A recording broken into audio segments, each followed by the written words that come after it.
నమస్తే రైతు సోదరులకు శుభోదయం. స్టెర్లింగ్ పంప్ సమర్పించు నేలతల్లి కార్యక్రమానికి స్వాగతం. రసాయన రహిత సేద్యం ఇది నేటి రైతు బాట.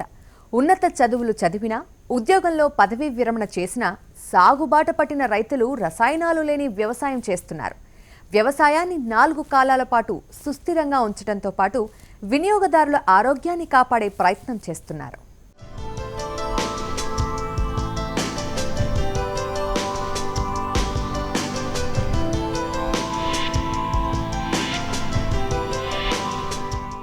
రసాయన ఎరువులు, పురుగు మందులు, కలుపు మందులు పేర్లు ఏవైనా ఇలా అంతు లేకుండా రసాయనాలను పంటలు, తోటలపై, పంట భూములపై కుమ్మరిస్తున్న కారణంగా నేలలు సారం కోల్పోతున్నాయి.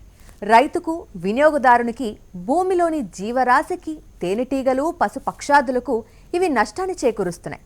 ఈ విషయాన్ని అర్థం చేసుకొని సేద్యాన్ని రసాయన రహితంగా మార్చుకున్నారు గుంటూరు జిల్లాకు చెందిన అభ్యుదయ రైతు. అతను అనుసరిస్తున్న విధానం ఏంటో మనము తెలుసుకుందాం పదండి.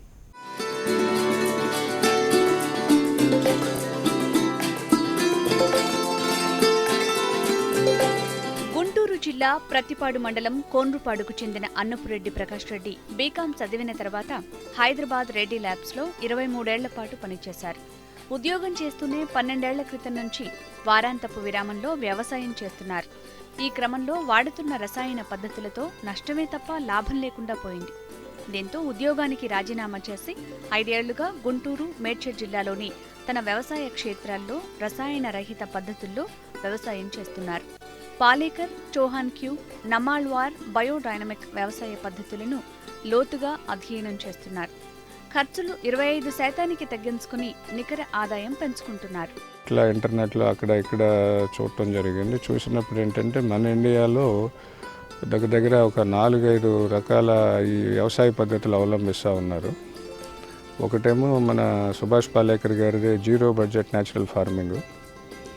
రెండవది ఏంటంటే పెర్మాకల్చర్ అని చెప్పేసి ఒకటి వచ్చింది. ఇది హైదరాబాద్లో ఒక ఆయన నర్సన్న కొప్పుల నర్సన్న అని చెప్పేసి ఉన్నాడు. ఆయన ఆస్ట్రేలియాలో చాలా సంవత్సరాలుగా దీని మీద రీసెర్చ్ చేసి రైతులకు కూడా ట్రైనింగ్ ఇస్తున్నారు. అది కూడా ఇప్పుడిప్పుడే ప్రచారంలోకి వస్తూ ఉంది. అదే మాదిరిగా మా మధ్యప్రదేశ్లో దబోల్కర్ పద్ధతి అని చెప్పేసి ఒకటి ఉంది. ఆయన పేరు భాస్కర్ సావే. ఆయన దగ్గర కూడా వెళ్ళటం జరిగింది. అక్కడ కూడా ఒక వారం రోజుల నుండి ట్రైనింగ్ తీసుకోవటం జరిగింది. తర్వాత రోహిణి రెడ్డి గారు అని చెప్పేసి చిత్తూరు దగ్గర ఒక ఆమె ఉన్నది. ఆమె ఈ కొరియన్ న్యాచురల్ ఫార్మింగ్లో మన సౌత్ ఏషియన్ కంట్రీస్లో ఆమె ఒకటే సర్టిఫైడ్ ట్రైనర్ అనమాట. ఆమె డాక్టర్ చౌహాన్ క్యూ గారి దగ్గర కొరియాలో ట్రైనింగ్ తీసుకొని వచ్చారు. ఆమె దగ్గర కూడా వెళ్ళటం జరిగింది. ఆమె దగ్గర ఒక వారం రోజుల నుండి ట్రైనింగ్ తీసుకోవటం జరిగింది. అదే మాదిరిగా మన తమిళనాడులో నమ్మళ్వార్ అని చెప్పేసి ఒక ఆయన ఉన్నారు. అక్కడ ఒకసారి వెళ్ళి అక్కడ కూడా వెళ్ళి చూసి రావటం జరిగింది. ఇవన్నీ చూసిన తర్వాత ఏంటంటే ఒకటి అర్థమైంది, మనం భూమిని ఎంత సారవంతం చేయగలిగితే కెమికల్స్ లేకుండా అప్పుడు మంచి పంట వస్తుంది, ఎక్కువ దిగుబడులు సాధించవచ్చు అని చెప్పేసి అనుకోవటం జరిగింది. దీనిలో మాదిరిగా ఇప్పుడు మనం ఏం చేస్తున్నామంటే వీలున్నప్పుడు జీవామృతం ఇస్తూ ఉంటాం, అలాగే పంచగవ్య ఒకటి ఇస్తూ ఉంటాం, అట్లాగే ఆయిల్స్ ఇస్తూ ఉన్నాం. ఈ కొరియన్ న్యాచురల్ ఫార్మింగ్లో ఏంటంటే ఐఎంఓస్ అంటారు, ఇండిజీనియస్ మైక్రో ఆర్గానిజం. అంటే ఇప్పుడు వాళ్ళు చెప్పేది ఏంటంటే మన భూమిలోనే చాలా బ్యాక్టీరియా ఉంది. ఆ బ్యాక్టీరియాని కనుక మనం బయటికి తీసి వాడుకోగలిగితే మంచి ఫలితాలు ఉంటాయని చెప్పడం జరిగింది. అది కూడా ప్రాక్టీస్ చేశాము ఇక్కడ. అరటి, పసుపు, కరివేపాకుతో పాటు వెల్వెట్ బీన్ సాగు చేస్తున్నారు. వెల్వెట్ బీన్ను దూలగొండి అని అంటారు. తెలుగు రాష్ట్రాల రైతులకు ఈ పంట పెద్దగా పరిచయం లేకపోవచ్చు. తొలుత తన పొలంలో 5 ఏళ్లు రసాయన పద్ధతిలో, 7 ఏళ్లు ప్రకృతి సేంద్రియ పద్ధతిలో ప్రకాష్ రెడ్డి అరటి సాగు చేస్తున్నారు. 3 ఏళ్లకోసారి అరటి తీసేసి వేరే పంట వేస్తారు. రసాయన పద్ధతిలో ఎకరానికి పెట్టుబడి 40 నుంచి 50 వేల రూపాయలు అవుతుండగా రసాయన రహిత సేంద్రియంలోకి మారిన తర్వాత ఇది 10,000 రూపాయలకు తగ్గింది.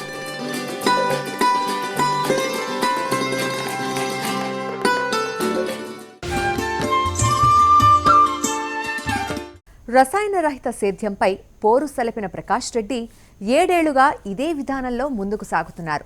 ఈ క్రమంలో ప్రకృతిలో లభించే ఎరువులనే వాడుతున్నారు.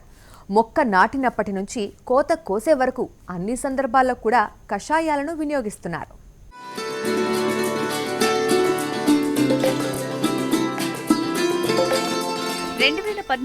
ఏప్రిల్లో ఎకరానికి 1000 చొప్పున 7 ఎకరాల్లో కర్పూర, అరటి పిలకలు నాటారు. వీటినే నాటే సమయంలో పిలకలను జీవామృతంలో 2 నుంచి 3 గంటలు ఉంచి నాటారు. మొక్కల వరుసల మధ్య 5 నుంచి 6 అడుగుల దూరం ఉంచారు. దుక్కిలో ఘన జీవామృతం, కోళ్ల ఎరువుతో పాటు లాక్టిక్ యాసిడ్ బ్యాక్టీరియా ద్రావణం కలిపి వేశారు. అరటి తొలి దశలో ఆచ్ఛాదన పంటగా అలసందను విత్తి కలియదున్నారు. వివిధ రకాల నూనెలను నేలకు పిచికారికి వాడుతున్నారు. వేరుశనగ, సోయా, పొద్దుతిరుగుడు, పామాయిల్, పత్తి, నువ్వు, కానుగ వంటి 8-9 రకాల నూనెలు కలిపి వాడుతున్నారు. 10 లీటర్ల నూనెల మిశ్రమానికి లీటరు ఎమల్సిఫైయర్ కలుపుతారు. నూనెలు నీటిలో సులువుగా కలవటానికి ఇది అవసరం. ఎకరానికి దగ్గర 1000 మొక్కలు ఉంటాయి. 1000 మొక్కల్లో 10% మొక్కలు చనిపోవటం జరుగుతుంది. అంటే దగ్గర 900 మొక్కలు ఉంటాయి. ఈ మొక్కకి మనం 10 నెలల్లో 50 లీటర్ల ఆయిల్ ఇస్తాం. ఈ 50 లీటర్ల ఆయిల్ ఏంటంటే 7 నుంచి 8 రకాలు, అంటే మార్కెట్లో దొరికే దాన్ని బట్టి తీసుకొచ్చుకుంటూ ఉంటాం. ఏంటంటే సన్ఫ్లవర్, సోయాబీను, అట్లాగే నువ్వుల నూనె, అట్లాగే ఆవాల నూనె, మన రైస్ బ్రౌన్ ఆయిల్, అట్లాగే మన పామ్ ఆయిల్, ఆముదము, కొబ్బరి నూనె, ఏది దొరికితే అది తెచ్చుకొని మన్నీ కలిపేసుకొని 1 లీటర్కి 10% ఎమల్సిఫైయర్ కలుపుతూ ఉంటాం. ఆ విధంగా 50 లీటర్లు కనుక తెచ్చుకున్నట్టయితే యావరేజ్న 100 రూపాయలు పడుతుంది. ఆ లెక్కన 5000 రూపాయలు అవుతుంది. ఈ 50 లీటర్లకి ఎమల్సిఫైయర్ వచ్చేసి దగ్గర లీటరు 200 రూపాయలు దగ్గర పడుతూ ఉంది. 50 లీటర్లో 10% 5 లీటర్లు అంటే దగ్గర 1000 రూపాయలు. అది 5000, ఇది ఒక 1000, 6000 రూపాయలు. ఇవి కాకుండా మనం ఏదైనా పశువుల ఎరువు కానీ అట్లాంటివి కూడా వేసుకోవచ్చు. వేసుకున్నప్పుడు ఇంకొక 4-5 వేలు వస్తుంది. ఈ లెక్కన ఏమవుతుందంటే మనకి మ్యాక్సిమం 10 నుంచి 12,000 రూపాయలు అయిపోతూ ఉంది. అదే కెమికల్ వ్యవసాయం అయితే దగ్గర 40,000 to 50,000. అంటే ఇక్కడ పెట్టుబడి డైరెక్ట్గా మనకి 35,000 దాకా తగ్గుతూ ఉంది. ఎకరానికి 200 లీటర్ల నీటిలో 2 లీటర్ల నూనె మిశ్రమాన్ని కలిపి డ్రిప్ ద్వారా ఇస్తారు. పిచికారికైతే ఎకరానికి 200 లీటర్లలో 1 లీటరు నూనెలను వాడుతున్నారు. 10-11 నెలల్లో అరటి కోతకు వస్తుంది. పంట వేసినప్పటి నుంచి కోతకు వచ్చే వరకు ఎకరానికి 50 లీటర్ల నూనెలను వాడుతున్నారు. పంచగవ్య నూనెలను మార్చి 15 రోజులకు ఒకసారి డ్రిప్ ద్వారా ఇస్తున్నారు. 10 రోజులకోసారి పంటలపై పిచికారీ చేస్తున్నారు. ఎకరానికి నూనెలకు 7,000 రూపాయలు, పంచగవ్యకు 3,000 రూపాయలు ఖర్చవుతోంది. ల్యాబ్ ద్రావణాన్ని బియ్యం కడిగిన నీళ్లు, పాలతో సొంతంగా తయారు చేసుకుని నెలకు 2 దఫాలుగా డ్రిప్ ద్వారా భూమికి ఇస్తున్నారు. నల్లరేగడి నేలలో జీవామృతం, పంచగవ్య, నూనెలు, ల్యాబ్ ద్రావణం వాడటం వల్ల భూమి గుల్లబారింది. నీటి అవసరం కూడా గణనీయంగా తగ్గిందని ప్రకాష్ రెడ్డి చెబుతున్నారు.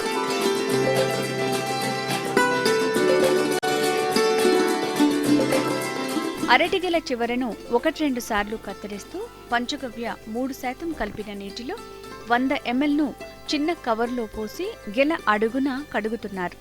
దీనివల్ల గెలలో కాయలన్నీ దాదాపు సమానంగా పెరుగుతున్నాయి. ఇలా చేయటం ద్వారా గెల బరువు 15 నుంచి 20% పెరిగిందని ప్రకాష్ రెడ్డి చెబుతున్నారు. ఎకరం అరటి తోట కోసం చేసే ఖర్చు 10,000 రూపాయలకు తగ్గింది. రసాయనిక సేద్యంతో పోలిస్తే 30,000 రూపాయల ఖర్చు తగ్గింది. అరటి తోటకు పోషక లోపం, చీడపీడల బెడద లేకపోవడంతో దిగుబడి, నాణ్యత బాగుంది. కాయల రుచి పెరిగింది. ఎక్కువ రోజులు నిలువ ఉంటున్నాయి. ఎకరానికి 900 గెలలకు సగటున 150 రూపాయల చొప్పున 1,20,000 రూపాయల ఆదాయం వచ్చింది. 7 ఎకరాల్లో ఏటా 8 లక్షలకు పైగా నికర ఆదాయం వస్తోందని ప్రకాష్ రెడ్డి చెబుతున్నారు. గెలలు తీసిన తర్వాత అరటి చెట్లను 3-4 అడుగుల ఎత్తులో నరికివేయటంతో కాండంలోని పొటాషియం పోషకాలు తిరిగి భూమికి చేరుతున్నాయి.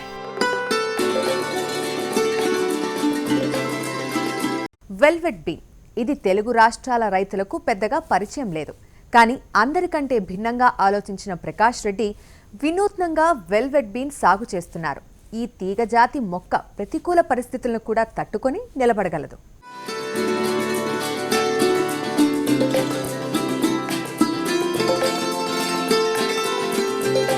అరటికి తోడు భిన్న రకాల పంటలు సాగు చేస్తున్న ఈ అభ్యుదయ రైతు 2.5 ఎకరాల్లో పసుపు, ఎకరా విస్తీర్ణం కరివేపాకు, 6 ఎకరాల్లో వెల్వెట్ బీన్ సాగు చేస్తున్నారు. ఔషధ విలువలు కలిగిన ఈ తీగజాతి మొక్క అటవీ ప్రాంతాల్లో కనిపిస్తుంటుంది. ముకునా ప్రియాంస్ దీని శాస్త్రీయ నామం. దీన్ని సాధారణంగా తెలుగులో బెంగాల్ బీన్, లాక్నా బీన్ అని వ్యవహరిస్తారు. దీనికి బహుళ ప్రయోజనకారిగా పేరుంది.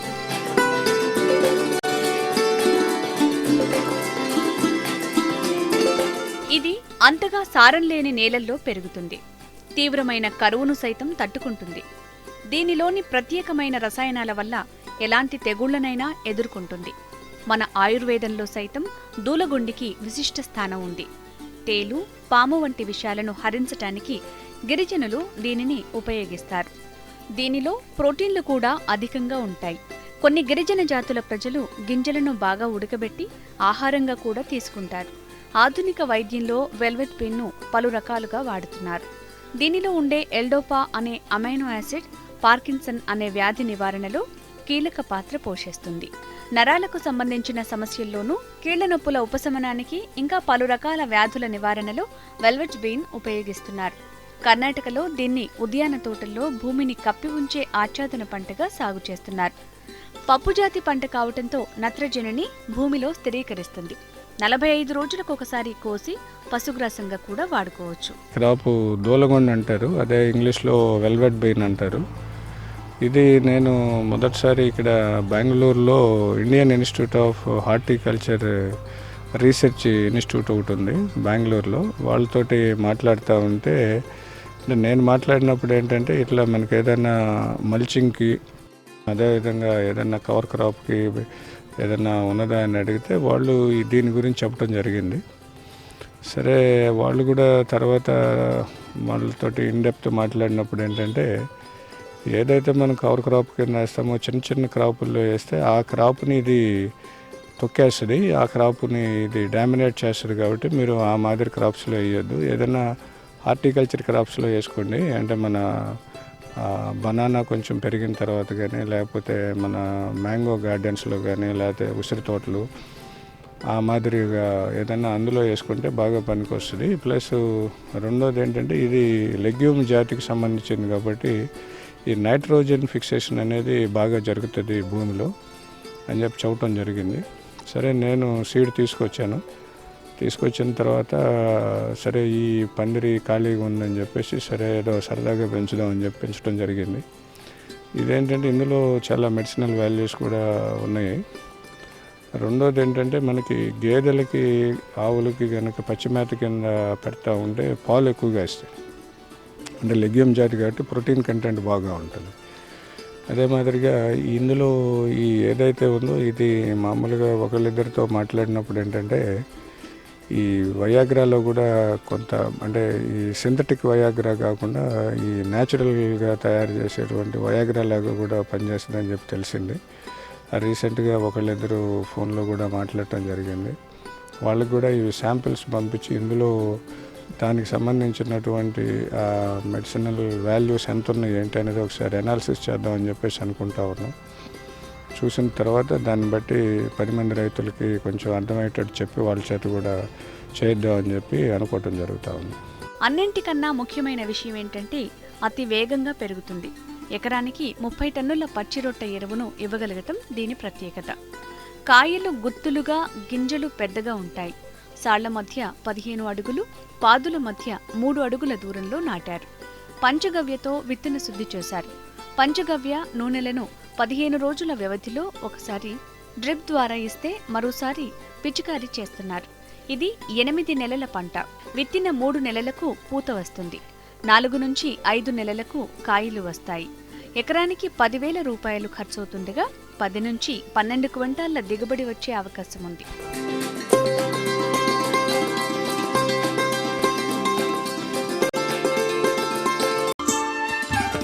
వీటితో పాటు పసుపు, కరివేపాకు సాగు చేస్తున్నారు ప్రకాష్ రెడ్డి. అయితే అన్నిటిలోనూ ప్రకృతి సేద్యపు విధానాలు అనుసరిస్తున్నారు. ఫలితంగా మంచి లాభాలు ఉన్నాయని వివరిస్తున్నారు.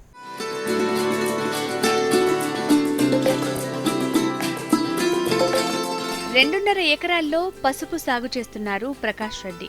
పసుపు విత్తనాలు పొలంలో వేసే ముందు పంచగవ్యలో శుద్ధిపరిచి విత్తనాలు వేశారు. పొలంలో వేసిన తర్వాత పంచగవ్య, జీవామృతం, లాక్టిక్ యాసిడ్ బ్యాక్టీరియా, ఆయిల్స్ను ఒకేసారి డ్రిప్లో వేసి తర్వాత పిచికారీ చేస్తున్నారు. ఈ పసుపును కూడా పూర్తి సేంద్రియ పద్ధతిలో సాగు చేస్తున్నారు. పసుపు పంటకు తెగుళ్లు రాకుండా ఉండటానికి ముందస్తు జాగ్రత్తలు తీసుకుంటున్నారు. పంచగవ్యను 20 రోజులకు ఒకసారి పిచికారీ చేస్తున్నారు. పసుపు వేసేటప్పుడు రసాయనాలు వాడకపోతే దిగుబడి తగ్గుతుందని చెప్పారు. అయినా ప్రకాష్ రెడ్డి మాత్రం తాను అనుకున్న విధానంలో ముందుకు సాగుతున్నారు. పసుపు దగ్గర 2.5 ఎకరాలు వేస్తున్నాం. ఈ 2.5 ఎకరాల్లో మొత్తం విత్తనం తెచ్చినప్పుడు ఏంటంటే దాన్ని పంచగవ్యలో సీడ్ ట్రీట్మెంట్ చేయడం జరిగింది. సీడ్ ట్రీట్మెంట్ చేసిన తర్వాత పొలంలో నాటుకున్నాం. నాటిన దగ్గర నుంచి ఏంటంటే మనం దీనిలో పంచగవ్య, జీవామృతం, అదే మాదిరిగా లాక్టిక్ యాసిడ్ బ్యాక్టీరియా, ఆయిల్స్, ఈ 4 అంటే ఒకసారి డ్రిప్లో ఇస్తే రెండోసారి పైన స్ప్రే చేస్తూ ఉంటాం. ఆల్టర్నేటివ్గా అట్లా చేయటం జరిగింది. కాబట్టి ఇది కూడా పూర్తి సేంద్రియంలోనే చేయటం జరుగుతూ ఉంది. తెగులు కూడా ఏమి రాలేదండి.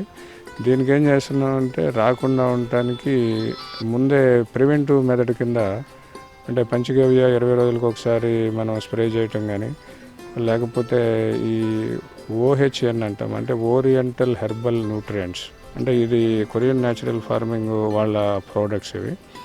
ఇందులో ఏంటంటే 3 రకాల ప్రోడక్ట్స్ వాడుతూ ఉంటాం. అంటే దేనికి అది సపరేట్గా తయారు చేస్తాం. అంటే ఒకటేంటంటే అల్లం వాడతాము. అదేవిధంగా రెండోది ఏంటంటే మన గార్లిక్, చెన్నుల్లిపాయ అంటారు. మూడోది ఏంటంటే సిన్నమన్, అంటే మన దాల్చిన చెక్క. ఈ 3 సపరేట్గా ప్రిపేర్ చేస్తాం. ప్రిపేర్ చేసేటప్పుడు ఏంటంటే అల్లం తీసుకొని అల్లాన్ని చిన్న చిన్న ముక్కల కింద తీసేసుకొని కొంచెం క్రష్ చేస్తాం. క్రష్ చేసిన తర్వాత దానికి కిలోకి కిలో బెల్లం కలుపుతాం, అంటే నల్ల బెల్లం కలుపుతాం. కలిపేసేసి ఒక ప్లాస్టిక్ కంటైనర్లో తీసుకొని గుడ్డతోటి, అంటే గాలి బయటికి పోతూ ఉండాలి, దానిలో గ్యాస్ కూడా వస్తూ ఉంటుంది. దాన్ని అట్లా ఒక 15 రోజులు మనం రోజు ఉదయాన్నే సాయంత్రం కర్రపుల్లతో తిప్పుతూ ఉంటాం. అదేవిధంగా గార్లిక్ని కూడా మొత్తం శుభ్రంగా క్లీన్ చేసేసుకొని దాన్ని పేస్ట్ లాగా చేసి అందులో బెల్లం వేస్తాం, అంటే 1:1. అదేవిధంగా సిన్నమన్ కూడా అదే మాదిరిగా చేస్తాం. కాకపోతే సిన్నమన్లో ఏంటంటే మనం వోడ్కా అంటారు, అందులో ఏంటంటే 40 to 60% ఆల్కహాల్ ఉండాలి. అది తీసుకొని దానిలో మనం ఇచ్చేస్తాం. ఈ విధంగా 15 రోజుల తర్వాత అందులో ఏవైతే అయితే ఇంగ్రీడియంట్స్ ఉంటాయి అవన్నీ ఆ వాటర్లోకి కానీ లేకపోతే దీనిలోకి కానీ వచ్చేస్తాయి. దాన్ని ఫిల్టర్ చేసుకొని ఫిల్టర్ మనం స్ప్రే చేయబోయే ముందు 1 గంట ముందు కలుపుకుంటాం ఈ 3. ఈ కలుపుకున్నందువల్ల ఏంటంటే దానిలో న్యూట్రియంట్స్ ఉంటాయి కాబట్టి మొక్కకి బలంగాను ప్లస్ పెస్ట్ రాకుండా ఉండటానికి కొంతవరకు సహాయపడుతుంది. మనం అదే మాదిరిగా ఇక్కడ వాడుతూ ఉన్నాం. ప్రకాష్ రెడ్డి సేద్యంలో మరో పంట కరివేపాకు సాగు. ఈ విత్తనాలను పెదవండ్లమూడి నుంచి తీసుకువచ్చారు. కరివేపాకు పంటకు పురుగు రాకుండా 20 రోజులకు ఒకసారి పంచగవ్య పిచికారీ చేస్తున్నారు. ఇందులో మొదటి క్రాపు 8 నెలలకు వస్తుంది. తర్వాత ఏడాదికి 3 పంటలు వస్తాయి. దాదాపు అన్ని రకాల పంటలకు రైతులు రసాయనాలు వినియోగిస్తున్నారు. అయితే ఇక్కడ సేంద్రియ వ్యవసాయంలో కరివేపాకు సాగు చేస్తున్నారని తెలియగానే వినియోగదారులు క్యూ కట్టారు. ఇతర ప్రాంతాల నుంచి వ్యాపారులు సైతం వస్తున్నారు. కర్ణాటకలో కరివేపాకు నుంచి ఆయిల్ తీస్తున్నారు. తన పంటలోని కరివేపాకును టెస్టింగ్ కోసం ఓసారి అక్కడికి పంపించే ప్రయత్నంలో ఉన్నారు ప్రకాష్ రెడ్డి. ఆయిల్ పర్సెంటేజ్ చూసి బాగుంటే ఆయిల్ డెస్టిలేషన్ యూనిట్ పెడదామనే ఆలోచనకు వచ్చారు. అలాగే ఇది విజయవంతమైతే మిగిలిన రైతులకు కూడా సేంద్రియ వ్యవసాయం గురించి వివరించి ఇందులో ఉన్న లాభాలను వివరిస్తూ వారు కూడా ఇలాంటి విధానాలు అనుసరించేలా చేస్తామని చెప్తున్నారు ప్రకాష్ రెడ్డి. ఈ వ్యవసాయంలో ఏంటంటే దీనికి కూడా మనం ఫిష్ అమినో యాసిడ్ ఒకటి ఇస్తున్నాం. అట్లాగే పురుగు రాకుండా కూడా మనం ముందు ప్రివెంటివే చేస్తూ ఉంటాం. జనరల్గా అంటే వచ్చిన తర్వాత మనం ఇబ్బంది పడే కన్నా రాకుండా జాగ్రత్తలు తీసుకోవటం మంచిదని చెప్పేసి మనం పంచగవ్య 20 రోజులకు ఒకసారి స్ప్రే చేస్తూ ఉంటాం. అట్లాగే ఇక్కడ కూడా ఏంటంటే ఈ ఓరియంటల్ హెర్బల్ న్యూట్రియంట్స్ ఒకటి స్ప్రే చేస్తూ ఉంటాం. ఒకవేళ అప్పుడప్పుడు ఏదైనా టైం దొరికితే మనకి బయోడైనమిక్లో కొన్ని రకాలైనటువంటి, అంటే 1 గ్రాము 2 గ్రాములు ఎకరానికి సరిపడేటువంటి 501, 502, BD 501, 502 అంటారు. అవి కూడా తీసుకొచ్చి స్ప్రే చేయడం జరుగుతుంది. ఈ బయోడైనిక్ ఫార్మింగ్లో ఏంటంటే ఈ సూర్యుడి డైరెక్షన్ బట్టి మనం అవి స్ప్రే చేయటం జరుగుతూ ఉంటుంది. ఆ బీడీ క్యాలెండర్ కూడా తెచ్చుకోవటం జరిగింది. అహ్మదాబాద్ గుజరాత్ ఆనంద్ దగ్గర బాయికాకా కృషి కేంద్రం అని చెప్పేసి ఈ బయోడైనిక్ ఫార్మింగ్ చేసే సర్వద్మన్ గారి దగ్గర నుంచి తెచ్చుకోవటం జరిగింది. అంటే నేను కూడా ఈ బయోడైనమిక్ అసోసియేషన్ ఇండియాలో ఒక మెంబర్ని. దానివల్ల చాలా ఉత్పత్తులు తయారు చేయడం, వాటిని కూడా తక్కువ మోతాదులోనే. అంటే ఇప్పుడు ఈ సిపిపి అని ఒకటి ఉంది, కౌ పాట్ పిట్ అని చెప్పేసి, అది 1 కిలో వచ్చేసి 1 ఎకరానికి సరిపోతుంది. అట్లాగే 1 గ్రాము 1 ఎకరానికి సరిపోతుంది. అవన్నీ వీలు ఉన్నప్పుడు అవి కూడా స్ప్రే చేస్తూ ఉంటాం. దీనివల్ల మనకి ఒకటి మేము అర్థం ఏంటంటే ఈ కరివేపాకు స్మెల్, అరోమా ఏదైతే ఉందో అది చాలా బాగా వచ్చిందండి. అంటే మనం కెమికల్ వేసిన దానికి ఆ తేడా మనం గమనించవచ్చు.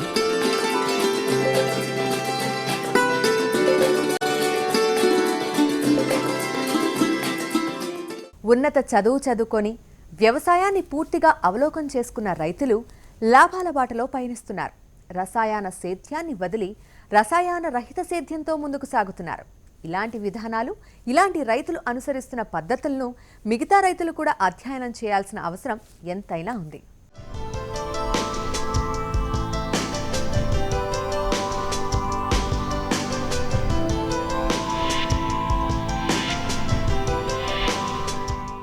ఇది ఇవాల్టి స్టెర్లింగ్ పంప్ సమర్పించు నీలతల్లి కార్యక్రమం.